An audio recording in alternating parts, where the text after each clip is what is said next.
Bienvenidos a una emisión más que desde San Pedro Sula realizamos con el propósito de acompañar a la población y abordar temas importantes relacionados a la salud con todo lo que está relacionado al COVID-19. Sabemos que ya van más de 130 días enfrentando esta pandemia duramente que ha golpeado a nuestro país. Sin embargo, siguen existiendo muchas dudas por parte de la población, hay mucha confusión, hay tanta información y siempre hay ciudadanía que requiere de hacer preguntas, de recibir respuestas y sobre todo también de conocer las novedades, lo que hay en torno al COVID, por ejemplo, con el tema de la vacuna, ¿cuándo habrá una vacuna para el mundo y para que así podamos luchar de una forma más eficaz contra el COVID-19? O también sobre los casos de reinfección, que son una incógnita en este momento. Muchos no sabemos cuánto pueden durarle los anticuerpos a una persona que ha superado el COVID-19 y por tanto, esto alarga el tiempo en el cual nosotros vamos a tener que emplear muchas restricciones en el modo en el que convivimos. Muchos expertos han denominado que el mundo tendrá que acostumbrarse a una nueva normalidad que implica cambios en nuestra conducta y en nuestro modo de relacionarnos. Hoy nos acompaña el coordinador médico del Colegio de Ingenieros, el triaje que se encuentra en este sitio ayudando a la ciudadanía que presenta síntomas de COVID y donde se realizan tomas de muestra PCR para ser procesadas y así obtener resultados sobre si una persona tiene o no COVID-19. Le saludamos al doctor Osman Pascua, es un gusto para nosotros tenerlo hoy. Buenos días, Ingrid, un placer para mí también estar con ustedes acá en el programa. Es importante, doctor, que iniciemos hablando en cómo se ha comportado el COVID-19 en nuestro país. Es decir, por mucho tiempo los médicos han estado hablando de el punto en el cual vamos a llegar al pico más alto de la pandemia. Honduras ya llegó, no ha llegado, se ha mantenido por mucho tiempo en un estado en el cual estamos con una alta cantidad de contagios y no descendemos. ¿Qué está pasando en este momento? Sí, ahorita analizando con los epidemiólogos, sobre todo los de acá aquí en la zona norte, ¿verdad? Recordemos de que nosotros aquí en San Pedro Sula fuimos los primeros que tuvimos el problema del aumento de casos por la pandemia, en este caso por el COVID-19. Y ahorita para darles una información de última hora, estamos en ascenso de la curva. En ese sentido el número de casos ya tiene un crecimiento exponencial. Eso quiere decir de que hay un aumento de casos por transmisión comunitaria. Y esto se da porque hay varios factores. Una, no se pudo controlar en primeras instancias la transmisión del coronavirus desde lo que es la fase 1, que era el cierre de los aeropuertos en este caso. Y la otra, la parte de las comunidades y los sectores, en la cual el virus ha estado en todos estos sitios y ha provocado esa transmisión comunitaria. Y también la parte de prevención, que se ha fallado desde el principio en el sentido de que no se ha dado ese realce de la prevención en casa, domiciliar, para que el virus no se haya transmitido de esta manera a la que estamos ahora. Y por ende, ustedes miran de que a diario, en este caso SINAGER reporta prácticamente más de 400 casos nuevos a diario. Sí, usted nos habla de que se ha fallado mucho en varios aspectos y desde el principio. En este punto hay muchos errores que todavía no se han corregido y díganos cuáles. Realmente, como todo esto es nuevo, ¿verdad? Realmente ningún país estaba preparado para recibir una pandemia como esta y la OMS, en este caso, tampoco tenía esa información fidedigna para decirnos realmente cuál era el alcance de la transmisibilidad del virus. Lo que sabíamos realmente era lo que se informaba desde China e Italia, como usted bien sabe, en el cual hubo esa alta mortalidad en Italia, en este caso, en la zona norte, ¿verdad? Y en China, que llegaron hasta 85.000 casos. En el caso de China fue porque tuvieron unos manejos de primer nivel, en este caso de prevención, en el cual la cultura, la educación china hace de que todo mundo cumpla las órdenes que vienen desde los superiores. Y aquí en nuestro país desgraciadamente no tenemos esa educación que es base para poder determinar realmente si, en este caso por la pandemia, no todos siguieron las indicaciones o las directrices que se siguieron desde el principio. Y eso hizo de que aquí en nuestro país aumentaran los casos. De esta manera, pues nosotros ahorita estamos tratando de poder restablecer esos puntos que son prioritarios, sobre todo en los centros de triaje, aquí en la zona norte, que fuimos los primeros en recibir esa oleada de pacientes sospechosos de COVID-19 y pues que ha provocado de que en los hospitales pues estén al borde del colapso. Y en este caso priorizamos en la orientación, en la educación al paciente para que siempre utilice las medidas de prevención necesarias. Aparte, pues obviamente, como usted bien sabe, con el tratamiento que estamos utilizando en la fase 1 de estos pacientes que captamos en los triajes y en las brigadas móviles que se hacen de parte de la región sanitaria. La cantidad de casos que ustedes detectan a diario o semanalmente en el Colegio de Ingenieros no ha descendido, es decir, por ejemplo, las autoridades de salud, acá, el viceministro y pues los representantes de la Secretaría de Salud han manifestado que hay cierto control de casos. ¿Esto es cierto o no? Porque seguimos viendo largas filas en el triaje de Expocentro, en el triaje del Colegio de Ingenieros, vemos alta asistencia de ciudadanía a los triajes móviles. Entonces, ¿cuál es la realidad de San Pedro Sula, de la zona norte? Sí, bueno, en promedio a la semana nosotros llevamos una consolidación de datos de atenciones médicas. Y en este caso, pues no bajamos de lo que son entre 830 a 1000 atenciones de pacientes sospechosos de COVID-19, en este caso, por triaje. Expocentro lleva unos números muy similares. Semanal, correcto. Esto es muy similar al triaje de Expocentro, que fue el segundo triaje abierto aquí en la zona norte, y también con la parte de las brigadas móviles. Esto ha hecho de que el flujo de los triajes, que son locales, tanto en el Colegio de Ingenieros como en Expocentro, haya bajado significativamente por las tardes. Pero siempre por la mañana, si la población se acerca, va a ver de que siempre hay fila para toma de muestra y también la fila para atención médica en este caso. Así que si determinan esa situación de que se han controlado los casos, para mí, más que todo es un análisis de dónde va la población a adquirir esa atención médica, porque las brigadas móviles están haciendo a diario y en sitios que se han reportado como rojos de parte de Vigilancia de la Salud. También en ese sentido, sobre el tema de las atenciones que brindan, usted nos dice que son en promedio 1000 por semana en cada uno de los triajes. Ustedes hacen apenas 100 tomas de muestra al día. En este punto que han llegado a estabilizarse, porque llegó un momento en el que a la semana hacían falta medios de transporte viral o hacían falta hisopos. Había una gran problemática con este tema de los recursos. Actualmente creo que han llegado a un punto de estabilizarse porque sí los tienen, pero se los dan limitados también. Sí, se ha tratado de trabajar de manera coordinada y regulada, tanto con el laboratorio como el sistema de información y la parte de un ABS, que es la separación de sobrenadantes de las muestras.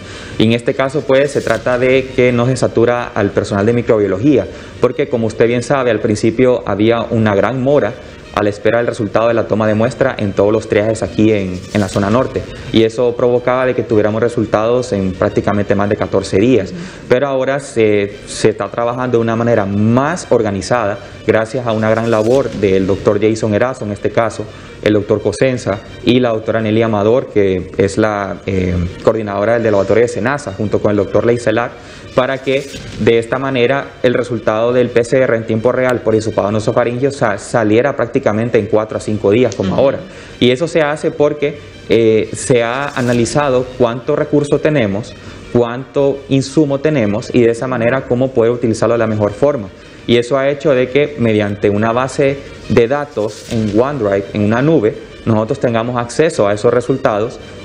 Los resultados vienen directamente ya realizados por el laboratorio y de esa manera se imprimen en los triajes para que el paciente tenga su resultado. Y también se trabaja de manera coordinada con un nuevo sistema que es el Call Center Regional, que son un grupo de médicos, ¿verdad?, que nos están apoyando como parte de su servicio social para que ellos den seguimiento a estos pacientes, hagan las citas correspondientes a los casos controles que tenemos y den el resultado al paciente, ya sea por vía WhatsApp o si el paciente lo amerita que se le dé de forma presencial, ya sea por su trabajo, por otro X o Y motivo, pues se lo damos en los triajes correspondientes. Ahora bien, disculpe sí, que lo interrumpí. es importante para mí hablar acerca del personal. ¿Es suficiente en los triajes? Porque se hablaba, por ejemplo, por parte de los coordinadores de la ANEA, que iba a ser una falta de al menos 400 enfermeras acá en la zona norte para poder suplir el nuevo triaje que se pretende abrir en Infop, para también atender el nuevo hospital móvil que va a estar contiguo al hospital Mario Catarino Rivas, y así sucesivamente también, que hemos visto ahí cierta problemática con respecto al personal, que están doblando turnos. ¿Cómo está la cosa? Sí, bueno, si hablamos generalmente por el número de personas que estamos laborando en primera línea de batalla aquí en la zona norte, somos bien pocos. Para decirle, nosotros en el Colegio de Ingenieros solamente tenemos 5 auxiliares de enfermería, que prácticamente tienen que abarcar 24 horas, 7 días en el triaje. Y en el caso de licenciadas de enfermería profesional, ahorita solamente tenemos 6, porque una pues está incapacitada porque está positiva por PCR en tiempo real para COVID-19. Y pues realmente, así como usted dice, que vienen también la parte de los hospitales móviles e Infop, que sería el tercer triaje aquí en la zona norte, realmente sí hace falta personal, porque el personal que ya estamos laborando estamos saturados de trabajo. Ya es bastante acúmulo de esfuerzo, de horas de entrega, de ver pacientes, de turnos, y toda esa carga laboral que ahorita prácticamente a 6 meses de pandemia lo estamos ya sintiendo. Así que, como usted dice, yo pienso que sí hay falta de personal, recurso asistencial, en este caso, tanto médicos como enfermeras, incluso también como microbiólogos. La problemática está en el punto de, por ejemplo, hay mucha gente que tampoco quiere sumarse a estas filas de auxilio de la salud para la población porque ni siquiera le están pagando a tiempo. Hablemos en especial del Colegio de Ingenieros. ¿Hay mora en el pago de salarios en el Colegio de Ingenieros, sí o no?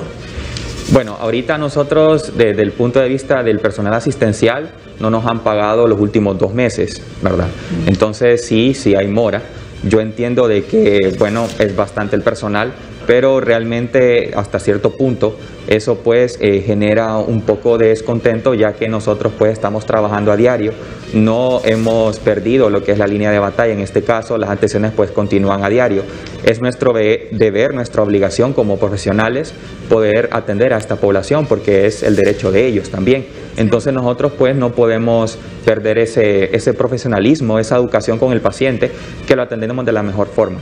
Pero sí, yo espero que eso se pueda resolver, ¿verdad?, en el camino, y nosotros pues seguimos a pie de batalla para poder siempre atender a los ciudadanos. En este caso es muy necesario seguir con esta línea, porque con esta reapertura económica nosotros esperamos en unas próximas 2-3 semanas tengamos un realce de casos nuevamente, que van a atraer de que realmente en los triajes pues se estén viendo más de 200 pacientes diarios, como pasó en junio cuando se trató de hacer una reapertura económica también.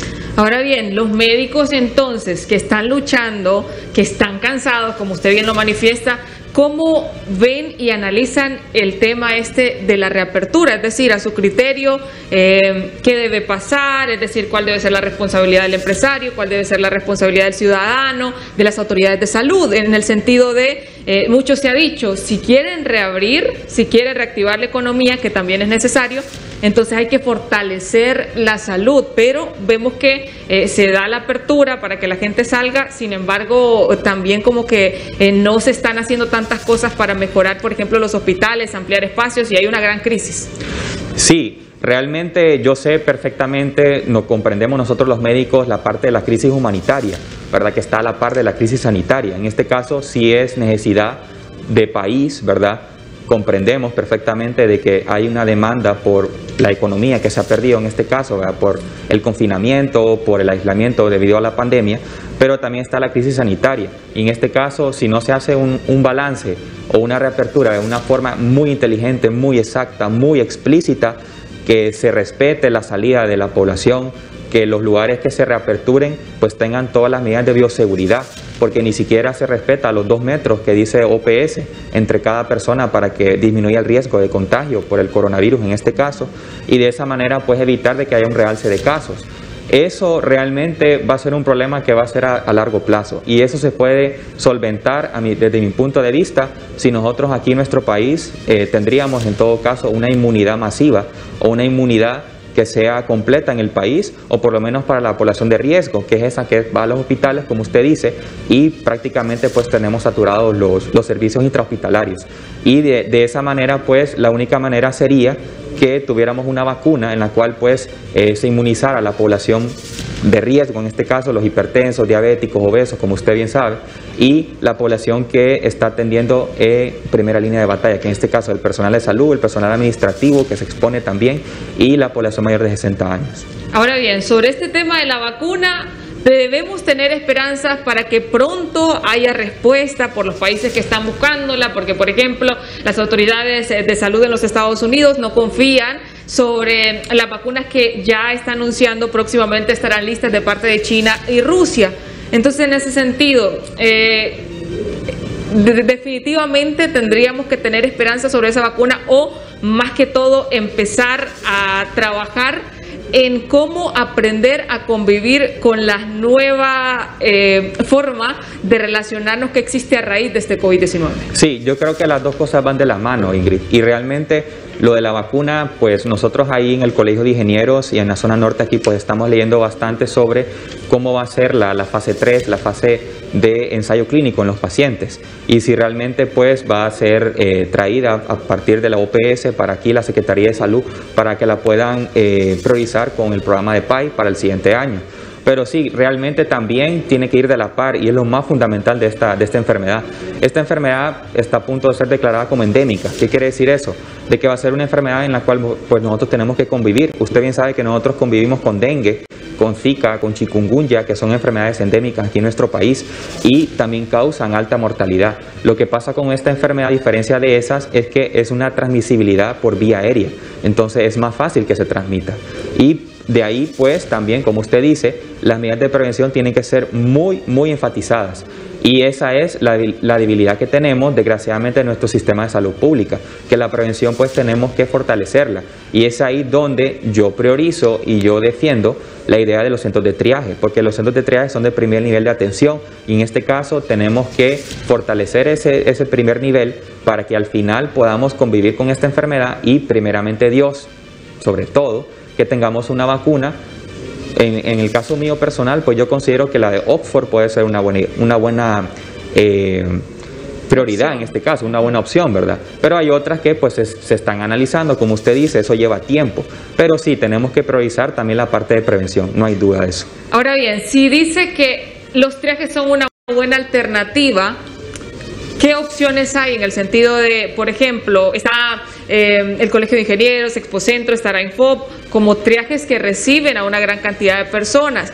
Si hacemos triajes de repente que estén más cerca de la comunidad para que ellos sientan mayor confianza, para que ellos no tengan que movilizarse de lugares que de repente no están a su alcance, ¿qué se puede hacer? ¿Se puede lograr montar triajes de una forma correcta, tal con la efectividad que lo puede tener Expocentro o el Colegio de Ingenieros en centros de salud? ¿Se puede hacer esto?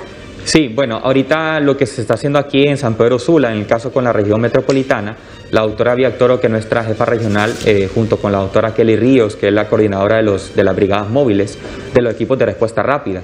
En este caso creo que ha sido muy eficiente, muy excelente su trabajo, porque hemos visto en los triajes que ha disminuido la cantidad de pacientes que nosotros mirábamos hace 3, 4 meses, que venían de zonas que son consideradas rojas, en este caso sector Satélite, sector Chamelecón, sector Riviera Hernández, barrio Cabaña, barrio Medina, porque se han enfatizado y enfocado en hacer los triajes móviles en estos lugares. Y de esa manera pues el paciente recibe su tratamiento de fase 1 de forma acertada, a tiempo, ¿verdad? Sin esperar los 7 días que pasa de la fase de respuesta viral para la fase pulmonar, y de esa otra manera pues nosotros tenemos una respuesta a nivel comunitario. Y estas personas pues realmente después se mira que las complicaciones pulmonares son menos y las secuelas después de la fase hiperinflamatoria son menos también. Ahora bien, hablando de secuelas y de lo que ocurre tras alguien supera el COVID-19, se ha encontrado, y esta es una información nueva que se comparte de manera exclusiva con la teleaudiencia de HCH Televisión Digital, que ya hay casos de reinfección en San Pedro Sula. Cuéntenos usted, que está llevando de cerca 2 de estos casos, cómo se han dado ¿Cómo ha sido el tema? ¿Cuánto tiempo ha durado entre tener una PCR negativa y luego volver a tener una PCR positiva en estos casos particulares que usted nos ha manifestado existen? Sí, bueno, de forma personal, junto con nuestro equipo de trabajo en el Colegio de Ingenieros, pues ya tenemos lo que son 2 casos de reinfección viral. Un caso es una paciente femenina de 30 años, si no me equivoco, en la cual pues tuvo COVID-19 a principios de abril.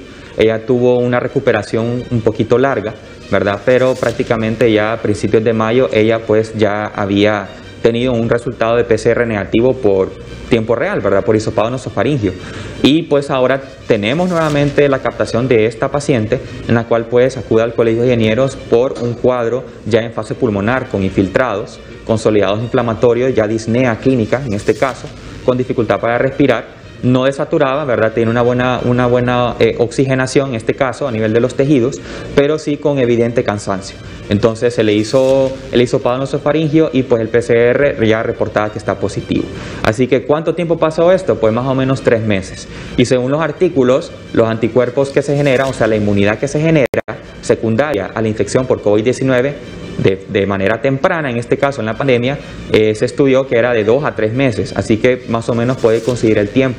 Así que estos casos de reinfección que hemos tenido en el triaje del Colegio de Ingenieros nos deja una gran enseñanza y una también gran preocupación, porque todos esos casos recuperados que tenemos o pacientes que se salieron de la enfermedad como tal, que solamente fue una viremia, ¿verdad?, común en este caso, o llegaron hasta fase pulmonar, tienen el riesgo otra vez de poder contraer la enfermedad. Así de que cuando se contrae nuevamente afecte con mayor fuerza el COVID.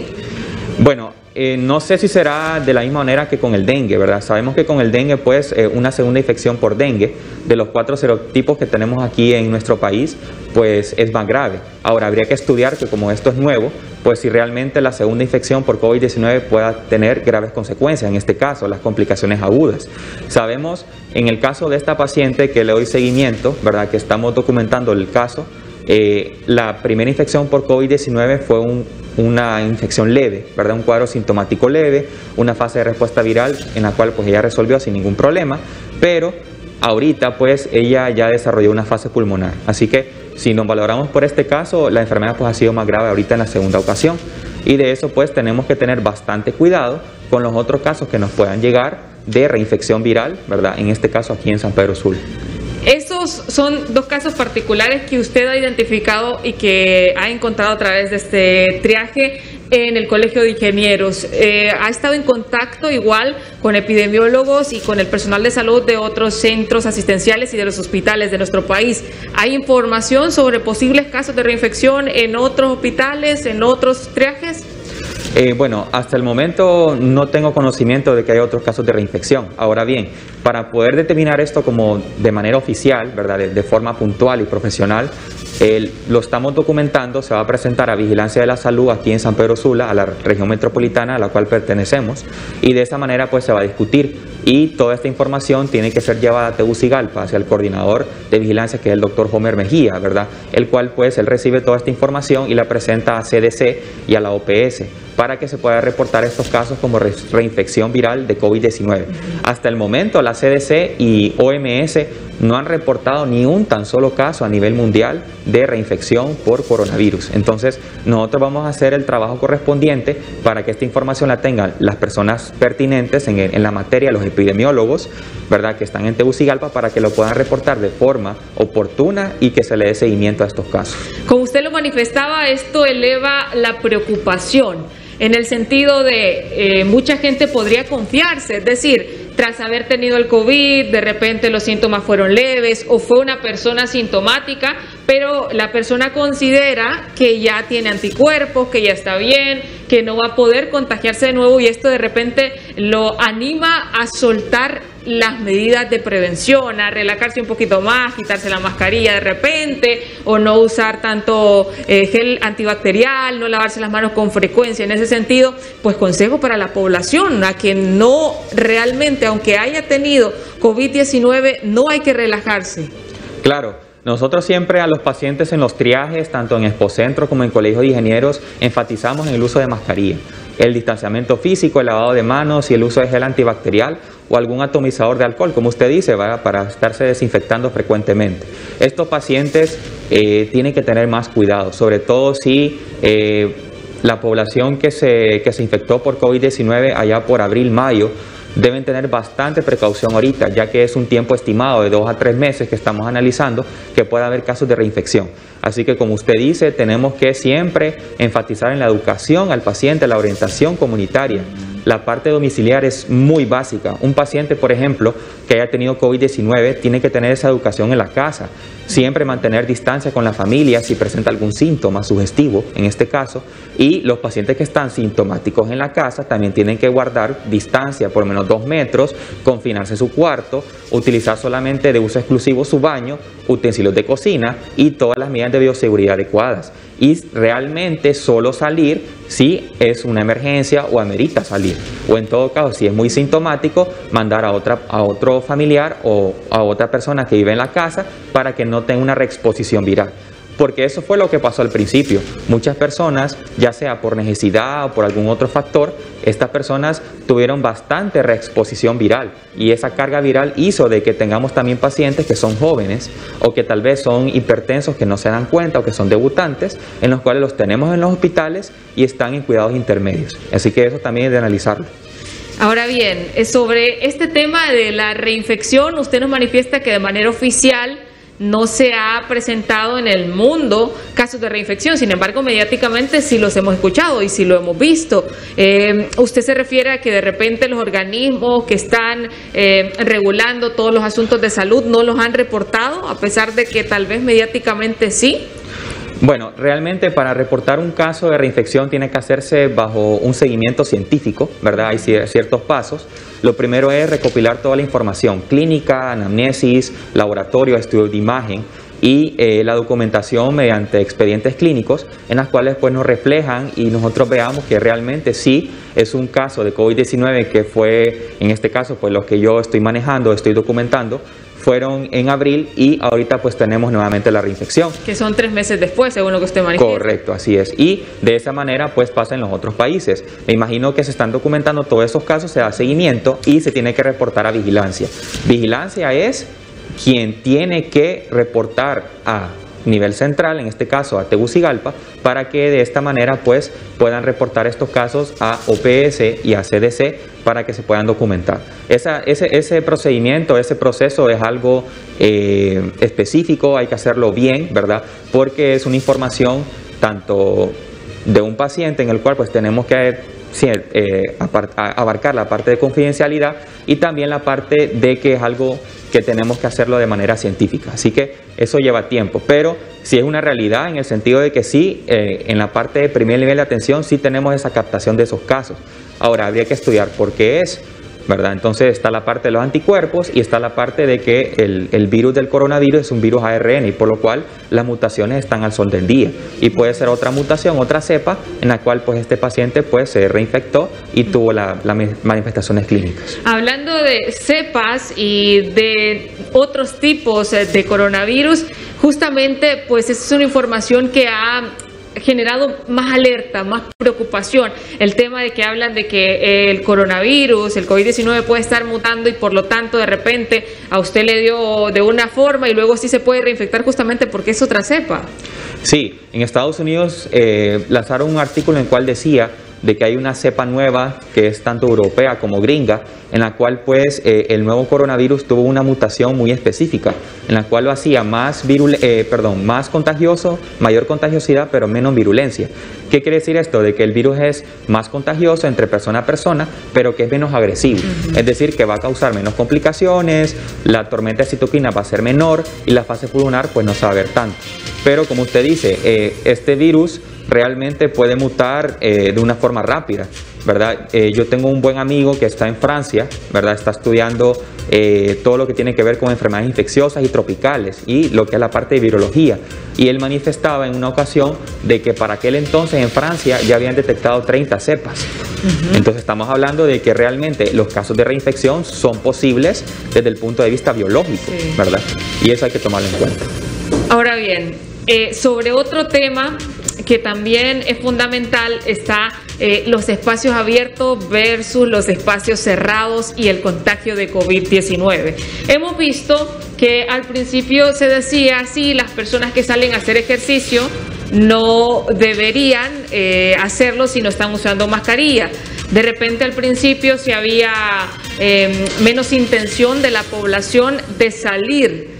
Ahora vamos a ciertos espacios como el Paseo de los Caminantes, el Boulevard de los Caminantes y otros sitios donde pues hay mayor cantidad de gente. Esta pregunta la vamos a responder, bueno, el doctor la va a responder al volver de la pausa. En breve vamos a tener también activas nuestras líneas telefónicas para que ustedes nos llamen y le hagan consultas al doctor Osman Pascua relacionado a todo lo que hemos conversado en el transcurso de esta media hora en esta mañana. En breve retornamos.